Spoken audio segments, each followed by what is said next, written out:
Hello guys, welcome to my channel success your goal. আজকে আমি নিয়ে এসেছি আপার প্রাইমারি টেট থেকে চাইল্ড ডেভেলপমেন্ট নিয়ে কিছু পেডাগজি নিয়ে কিছু প্রশ্ন।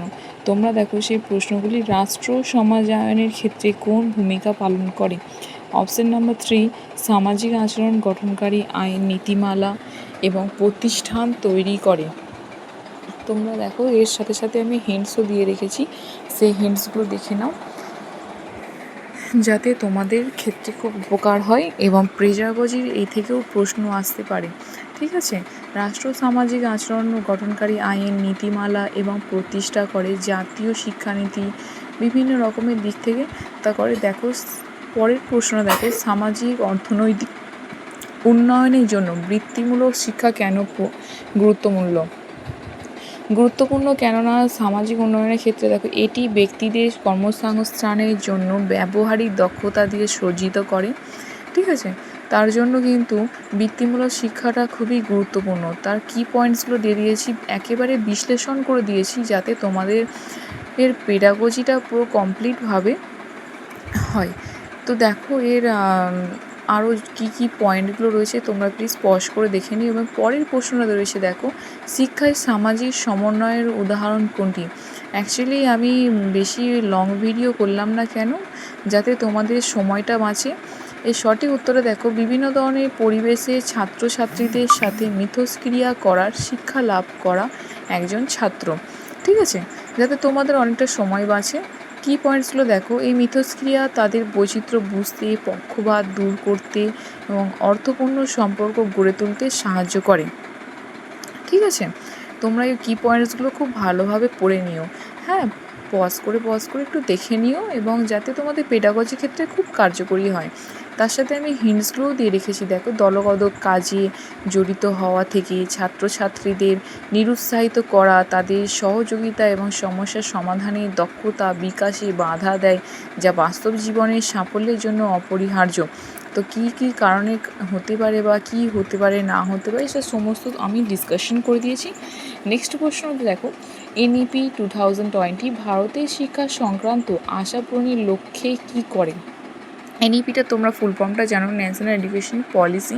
এটা থেকে বিভিন্ন রকমের প্রশ্ন আসে, তার জন্য আমি এই প্রশ্নটা দিয়েছি। তোমরা প্লিজ এটা উত্তরটা দেখো এবং কমেন্ট করে আমাকে জানাও, তোমরা আমার পাশে থেকো।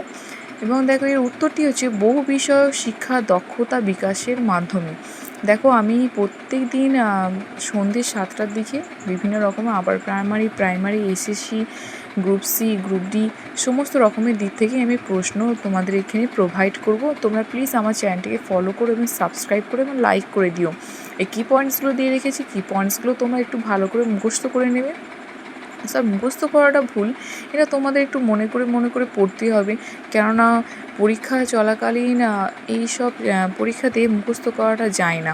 ঠিক আছে, এটি একটি সমগ্রতাত্মক শিক্ষা পদ্ধতি চালু করে যেখানে বৃত্তিমূলক প্রশিক্ষণ, কোডিং এইসবগুলো কিন্তু একটা প্রশ্ন আসার মতো। ঠিক আছে, তো তাই জন্যই আমি এগুলো দিয়েছি।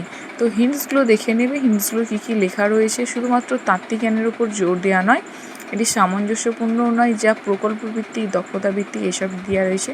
নেক্সট প্রশ্নটা দেখো, সংস্কৃতি শিক্ষা কেন গুরুত্বপূর্ণ। সংস্কৃতি শিক্ষাটা কেন গুরুত্বপূর্ণ, দেখো এর সঠিক আনসারটা কী হতে পারে তোমরা প্লিজ আমাকে কমেন্ট করে জানিও। আর তোমরা প্লিজ আমাকে সাপোর্ট করো। আমি নতুন চ্যানেলটা খুলেছি, তো তার জন্য আমাকে একটু সাপোর্ট করো যাতে আমি উৎসাহ পাই, এরপরে আরও নতুন ভিডিও কালেক্ট করতে পারি। এই সঠিক উত্তরটি দেখো, এটি শিক্ষার্থীদের বিভিন্ন সংস্কৃতি বুঝতে এবং উপলব্ধি করতে সাহায্য করে। ঠিক আছে, তো সংস্কৃতি বুঝতে পেরেছ। এই দেখো কী পয়েন্টসগুলো রয়েছে, দেখো সংস্কৃতি শিক্ষা শিক্ষার্থীদের বিভিন্ন সংস্কৃতি বুঝতে এবং উপলব্ধি করতে সাহায্য করে। তারপরে দেখো এই শিক্ষার মাধ্যমে দৃষ্টিভঙ্গিকে প্রশস্ত করা ভূমিকা পালন করে, তাদের বিভিন্ন ঐতিহ্য, রীতিনীতি, জীবনযাত্রার ধরন সম্পর্কে শিক্ষা দিয়ে থাকে। ঠিক আছে, এবং বিভিন্ন সাংস্কৃতিক দৃষ্টিভঙ্গির সঙ্গে আসার ফলে সৃজনশীলতা, সমাজমূলক চিন্তাধারার বৃদ্ধি পায়, কারণ শিক্ষার্থীরা একাধিক দৃষ্টিকোণ থেকে সমস্যার সমাধান করে।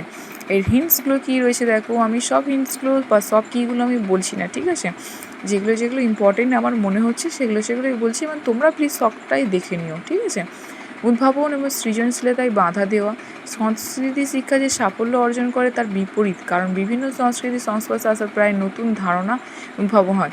4 নম্বর প্রশ্নটা তোমরা ভালো করে বুঝে গেছো, তো আমি আরেকবার রিপিট করে দিলাম, ঠিক আছে? দেখে নিও এবং প্লিজ শেষ পর্যন্ত দেখার জন্য অসংখ্য ধন্যবাদ। অ্যান্ড প্লিজ আমার চ্যানেলটিকে লাইক অ্যান্ড সাবস্ক্রাইব করে দিও এবং বেল আইকনে বাটনে প্রেস করে দিও, ঠিক আছে?